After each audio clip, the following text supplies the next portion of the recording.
What's up guys, I'm Random Frank P, and today we have a big, highly requested webcam comparison test to bring you guys an objective look at two leading webcam companies in the streaming market right now, so you can see which is best for you.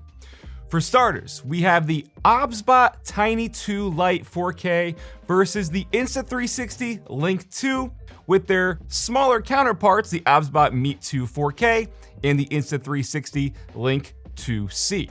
A few weeks ago, I did a review of the Insta360 Link 2 and Link C. One of the most common questions I saw in that video was, how do these compare to OBSBOT? So that's what today's video is going to be all about, an objective head-to-head comparison. And for a quick disclosure, both companies did send these out to me, but that does not change my opinion or way this video and test have been conducted. This is purely a head-to-head comparison so you guys can see how they look, how they're constructed, the software, all head-to-head in an objective test for you guys. Okay, so first up, let's get them unboxed so we can see how they physically look side by side, starting with the OBSBOT Meet 2 4K and the Insta360 Link 2C, both of which are the non-gimbal budget options with a small and compact form factor, packing the 4K quality into such a tiny body the size of a golf ball, really. Each of these models comes with a magnetic stand inside the box. The Link 2C has a manual privacy cover built in, while the Meet 2 4K comes with a magnetic cover on the lens. Interestingly, something neither the other Tiny 2 Lite or the Link 2 come with. But we'll touch on both those in just a second, but as you can see, in terms of physical bells and whistles, really nothing else to note on here for the webcams. They each have the built-in noise-canceling omnidirectional microphones, and those similarities do continue because on paper, these are both extremely similar in almost every spec, despite the Meet 2 coming in at $20 less. And of course, we'll check out the image quality in just a minute. But if you're in the market for a camera with a dual axis gimbal, then that's where we have the bigger brother, the OBSBOT Tiny 2 Lite and the Insta360 Link 2. Both of which house that same camera and sensor from the smaller models, but now have the advantage of being mounted on a 2-axis gimbal for tracking and AI features, for those who need that and they want to stay in frame, appealing more to the business side of things or the more, interactive live streams where you're not just sitting in a chair. The Tiny 2 Lite has a built-in fold-out stand on the base of the camera instead of the optional magnetic detachable one.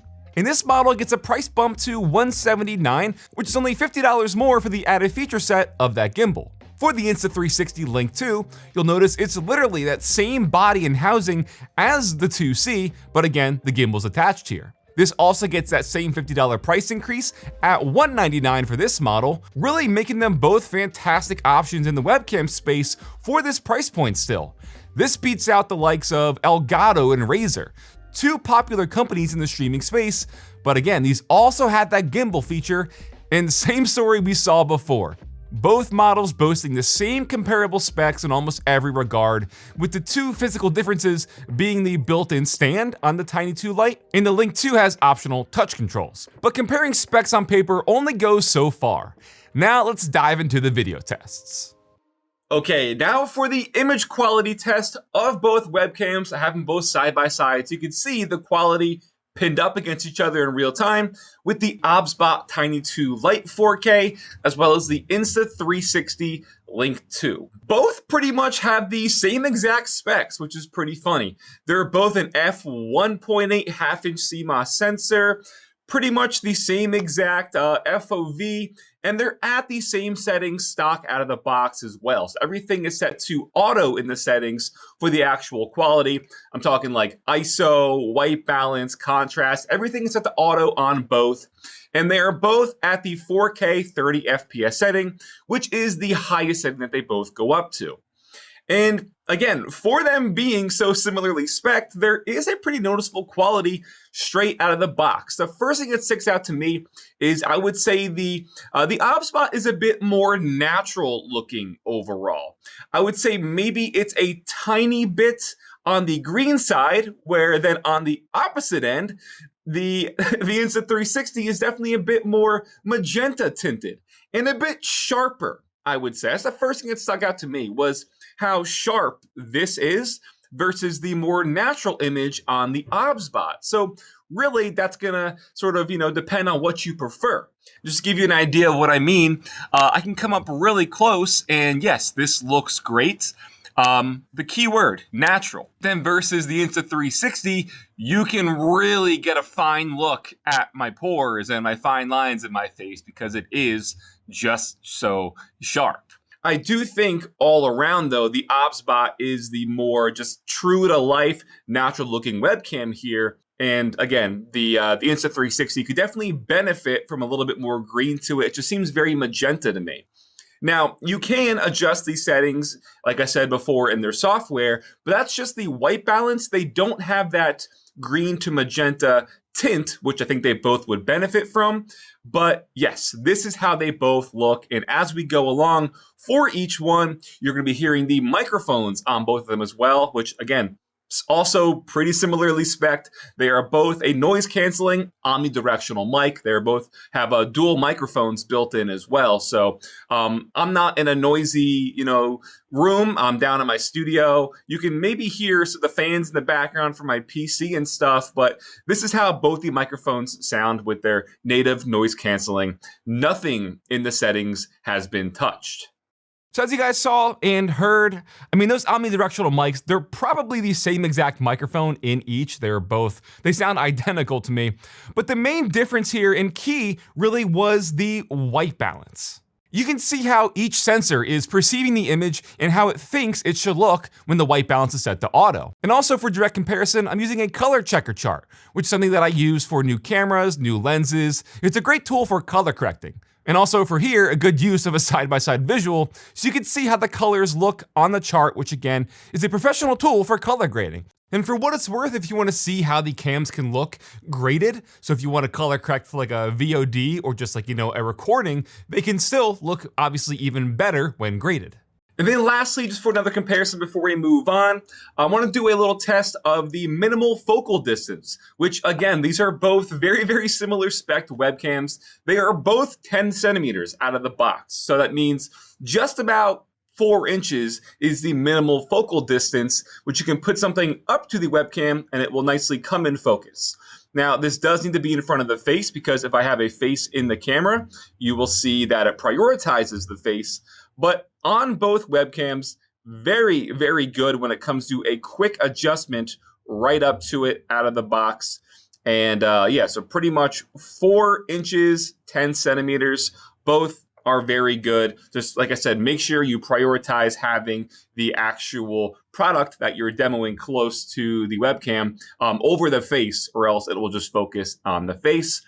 But yeah, it's just a quick little raw demo of the cams for you guys. You can see that head-to-head comparison. So both use PDAF, which stands for phase detection autofocus, and both very close at 10 centimeters, barely 4 inches. And they both did a really good job at being quick to detect that sudden shift of something being closer to the camera without like really visual focus hunting, which is key. Neither had an issue focusing up close and then shifting back to my face the second that an object wasn't right back in front of it. So very, very good autofocus on both. Now next up is going to be a quick look at their software. We're not going to go over every single thing, but just a quick little run through with the Insta360 Link controller and the OBSBOT Center. First up for Insta360 is their Link controller software. Everything here pretty easy to use. If you want to change your frame rate or resolution, all you have to do is click this little icon down here on the bottom where you see that. A little pop-up comes up letting you adjust resolution, frame rate, and ratio if you want to go vertical as well. The preview is on by default when you load it up. You'll see why I mentioned that in just a few minutes. You have your all your AI, your tracking settings, and some of the features here built in like whiteboard, your desk view. All you can enable their gestures, touch controls, or just right here in the settings. But the main stuff, obviously over on the right side, is going to be this panel here for the gimbal on the Link 2 with your manual adjustments. You can make some presets. And then for the tracking settings, you can change when you have the tracking on, whether you want to focus on your head, half body, or the whole body. And an interesting thing here is the tracking speed. And this will come in play when we do the quick comparison test of the tracking. You can change it from quick, ordinary, and slow. Again, by default, I'm on ordinary, but you have that ability to adjust the trackingness for when you are walking around and how quickly the gimbal itself is, moving and keeping you in frame from quick, ordinary to slow. Over for your effects tab, like I said before, everything's been auto this whole time, but adjust your exposure, autofocus, white balance, brightness, contrast, saturation, sharpness, HDR, anti-flicker, different color presets, background modes, a makeup mode, different filters, but we're not going to touch on that stuff really. But this is mainly your color tab. And then the more tab is enabling which gestures you want to control. The auto mode, or the audio mode, other settings like flipping vertically or horizontally, muting and privacy mode. But again, everything is pretty much going to be done in the view tab where you have the control of the gimbal itself, or if you want to adjust the color, you go to the effects tab, which you can do that. But for the direct comparison, everything, as I said 5 times now, auto. This is the Link controller software. Pretty easy to use. Pretty simple. And then over to the OBSBOT Center, and one of the things you'll notice is there's no preview on. You do have to manually enable that and turn it on. Takes a quick little second, but then we're good to go. I feel like that should be on by default, just so you can obviously see yourself and how it looks without having to manually turn the preview on and off. Because for somebody who's not familiar with the software, there's a lot of little buttons and icons and things that might take you a minute or two to figure this out. So should be on by default. Which leads up into one of the first things also that kind of annoys me with the OBSBOT Center is it's not as user-friendly as we saw with the Insta360. For example, if you want to change your resolution or your orientation, you'll see on the bottom here there's a little icon, which brings up another menu behind the preview, which if the preview wasn't open, it would be up, but you're going to have your preview open if you're going to be wanting to change in your settings and stuff. So it does bring up another menu, which then you have to go in and adjust from 4K 30 down to your 1080p 60 and down to 720 if you need that. Your preview mode, here you can change it from landscape to portrait. Your video encoding, you have the ability to also change it from software to hardware, as well as some extra things, which is pretty cool, like the recording bitrate from low to high, and recording formats even from MP4, MOV, FLV, and MKV as well. So cool little options there. And then obviously stuff like your global hotkeys, OSC, and just more general settings. But pretty much, I feel like everything in this output setting, especially your resolution and your orientation, should just be a quick adjustment without having to go into yet another menu. But over here on the console setting tab, this is where you have all your adjustments for the gimbal for your different tracking, from your normal tracking, upper body close, headless if you just want your lower body in frame. Interesting, but they have that. Your AI mode, where if you have multiple people in the room, a group setting, adding different presets. And here's one of the interesting things. Under the View and Gimbal tab, this lets you, as you can see, manually adjust the gimbal. And hidden by default behind this little icon is the ability to change from a fast to a slow gimbal setting. Now, this is if you just manually adjust it. You'll notice that for the AI tracking, there is no manual adjustment of how fast or slow you want the gimbal to track you automatically, only for the manual adjustments. And this fast and slow doesn't carry over to the AI tracking as it is. And then for the framing, if you want to zoom in, you have your medium, wide, and narrow, and your manual adjustments here for zooming. But yes, the console tab pretty much for adjusting the gimbal. Your image tab is going to be where all your color correction and stuff would come into play. But again, as you guys know, everything's been auto, from the autofocus, exposure, anti-flicker, white balance, some additional settings for contrast, saturation, sharpness, and hue. And then the more is some of the more fine stuff, auto sleep, enabling your different gesture controls, microphone settings. Everything's been stock this whole time. Mirroring the image, firmware, the brightness, just, tucked away stuff, which I feel like everything in the More tab could have been in that pop-up menu for the other settings. So the main stuff here, obviously, console and image. With, like I said, my main takeaway being it's definitely not as user-friendly or, user-intuitive as it is with Insta360. Having the portrait and landscape mode and your resolution and frame rate tucked away and a third menu is kind of annoying. And having to manually enable the preview, I feel like should have been done stock. So for that quick overview of their software, again, we didn't go through every single thing. There's different beauty modes and different settings, but just a quick run through for you guys. And I really think that the Insta360 Link controller is just so much more user-friendly. And as I sort of left off on, where we have the gimbal controls, that's gonna lead us into the next portion of this with the tracking with the gimbals. Now, I have both set up side by side with the auto tracking on, so that my upper body is kept in frame. Same test being done here, and two things stuck out to me. First, they both have zero issues with losing me. I am in a pretty confined space, so it's not like I'm running laps 360 around the webcam, but still, in my setting, going back and forth, up and down, both kept me tracked and in frame.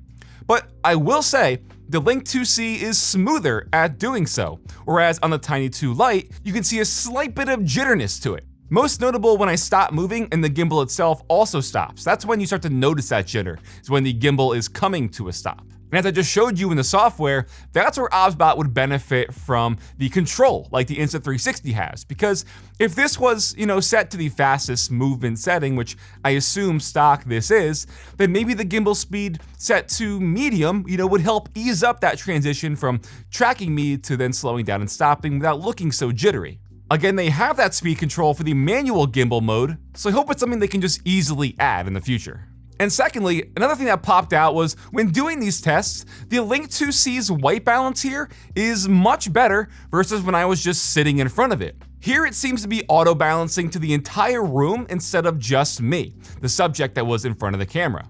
It still has a slight magenta tint to it, but it's not nearly as bad as it was before, proving that both of these cameras would benefit from a green to magenta color tint in the settings. So then, what about the Meet 2 4K and the Link C, the smaller, more budget-friendly options? And as you gathered from the intro, my earlier explanation of both these webcams, they are visually gonna look pretty much identical to the Tiny 2 Lite and the Link 2, because again, they're the same sensor. So just showing that on the color chart again, and even going a step further, with all four side by side, yes, they're identical. And while these are the compact non-gimbal model, they do have the ability to track you still, actually, by their auto framing feature. So as you move around, it will just zoom in up to their 4x digital zoom and will be a digital pan and tracking to keep you in frame. Both are adjustable from the composition, from whether you want your head, upper body, or whole body to be tracked. But again, this is all done digitally. And all the models have the gesture control, so you can enable the tracking by putting your hand up or making an L to zoom, or as you see here, let the auto frame just take the wheel so your hand's off. So a cool digital integration if you want that tracking feature, but since it is digital, you look at that slight quality loss as it zooms in to crop the image, but it's still more than usable in a pinch. So as we wrap up the physical side-by-sides, there's still a few more features I want to touch on. One of the most popular filters people use is the artificial blur. The Insta360 is very good at giving a clean, natural-looking background blur that's pretty convincing. It does a great job of not having visual fraying to me. Really some of the best fake digital bokeh I've seen, while OBSBOT, on the other hand, handles this pretty poorly, with an entire visible outline around my body and face where you can see that digital blur happening, which pretty much makes this unusable. It's like I'm in some Donnie Darko wormhole. Now for a low light test, both do pretty good. I am in a dark room here with just the light of my monitor in front of me. The exposure compensation set to auto on both. And really, if you're streaming, you don't have lights on, you are gonna at least have your monitor there for some light. But yeah, both do pretty good, I'd say.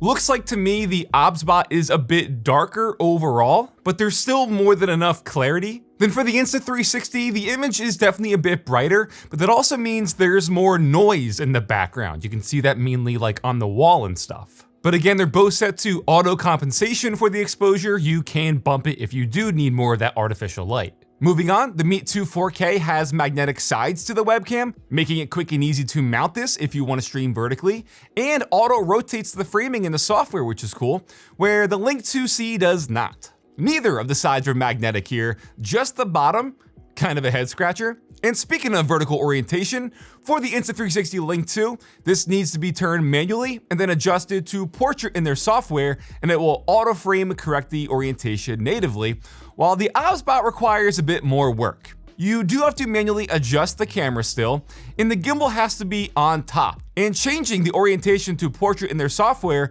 keeps the image at 16:9 still, so then to fit the frame, you have to click the 90-degree rotation tool, which all just seems like 3 steps more than it needs to be. And lastly, for the more business professional side of streaming, 2 features that the Insta360 has that OBSBOT does not is like a smart whiteboard mode. This lets the camera focus in and frame the image on a whiteboard, so it's fully in shot. Again, more for that work environment. And the desk view mode, which auto turns the gimbal downwards so it's facing your desk. So like if you're demoing something in front of you, which also has a vertical correction slider so you can adjust that even more so it's perfectly oriented flat. Okay, so at the end of the day, with those side-by-side comparisons done, a few things stuck out to me. First off, audio on both, very good. Although if you are the gamer, the streamer who's using this, you're probably not using the built-in cameras here. You probably have your very own desktop microphone. But again, for the streamer in the working environment, for the business professional, they're probably gonna be using these still more than fine. The biggest thing though, I think really comes down to white balance, because you saw such a stark visual difference from when the Insta360 was focusing just on me, where it was very, very magenta tinted, versus when I was doing the tracking test, where it was, counting for the entire room, adjusting the auto balance there, and it looked much, much better. Not as, magenta straight out of the box. Yes, you can adjust some of that with the manual controls, but for the sake of the auto settings here, you can see that magenta difference on Insta360, whereas the OBSBOT looked so much more natural out of the box with no settings needing to be adjusted or altered at all, which is very, very impressive. Now, also with all that being said, if you're looking for, a webcam that's plug and play, you're a gamer, you want to sit down, have yourself in frame, in focus, I really think that the Meet 2 4K is a great pickup. The cheapest one on this list, cheaper than Insta360. Really good price for this. If you do want that tracking feature with the gimbal, and just because of the ability to adjust it in the software with the speed and the fact that it's not as jittery, the Insta360 Link 2 I think has that slight edge. Now it is, like I said before, more expensive than the OBSBOT, so it's gonna come down to really what you prefer. The image quality I think on here is still better, but the tracking on the gimbal here with the smoothness is better if you need that. Personally, for me, I don't know if there's gonna be holiday deals and stuff, but you just can't overlook the price difference here with OBSBOT being the cheaper, more affordable option while still out of the box, I think, looking better. So guys, that'll wrap it up. That's my take on it. I gave you the comparisons, the visuals, so you can have that objective side-by-side comparison. But again, more money in your wallet is always a good thing. If you want to check any of them out, I'll have all 4 models listed for you in the description down below. If you like this video, give it a big thumbs up to show your support. Feel free to follow me on all socials at randomfrankp. If you haven't already, hit that subscribe button. Hope you enjoyed. Hope this helped you out. Have a good day.